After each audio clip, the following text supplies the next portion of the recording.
നമസ്കാരം, എല്ലാവർക്കും വയലട എൻ്റർടൈൻമെൻറ്റിലേക്ക് സ്വാഗതം. ഇന്ന് ചർച്ചയായിക്കൊണ്ടിരിക്കുന്ന എംപുരാൻ ലൂസിഫർ എന്ന സിനിമയുടെ 2ാം ഭാഗം പുറത്തിറങ്ങിയപ്പോൾ ആവേശോജ്വലമായി എല്ലാവരും തിയേറ്റർ കത്തുക എന്ന് പറഞ്ഞ് തിയേറ്റർ കത്തിച്ചുകൊണ്ട് നമ്മുടെ ലാലേട്ടൻ മുന്നേറിക്കൊണ്ടിരിക്കുമ്പോൾ വിവാദങ്ങളുടെ ചുരുളയുകയാണ് എംപുരാൻ എന്ന സിനിമ. അവിടെ രാഷ്ട്രീയപരമായും ഒരുപാട് ആളുകളെ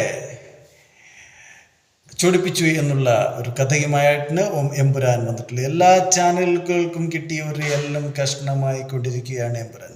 എന്തിനാണ് ഒരു സിനിമയെ ഇങ്ങനെ ഡീഗ്രേഡിങ് ചെയ്യുന്നത്? സിനിമ എന്ന ഈ കലയെ സിനിമയെ പോലെ തന്നെ കാണുക, നാടകത്തെ പോലെ തന്നെ കാണുക എന്നല്ലേ വേണ്ടത്. ഇവിടെ സിനിമയെ തകർക്കാനുള്ള ഒരുപാട് നീക്കം സിനിമയുടെ പിന്നിലുള്ള കുറേ ആളുകൾ നടത്തുന്നുണ്ട് എന്നുള്ളതിൻ്റെ സൂചനയാണ് ഈ ഒരു സിനിമയെ മൊത്തം വിവാദത്തിലേക്ക് അയച്ചു വിടുന്നതെന്നാണ് ഞാൻ പറയുന്നത്. സത്യമോ അസത്യമോ എന്ന് എനിക്കറിയില്ല. പക്ഷേ എംപുരാൻ എന്ന സിനിമ മലയാള സിനിമയുടെ മുഖച്ഛായ തന്നെ മാറ്റിയെടുത്ത ഒരേ ഒരു സിനിമയാണ്. അത് മേക്കിംഗ് തന്നെ വളരെ മനോഹരമായ ഒരു സിനിമയാണ്.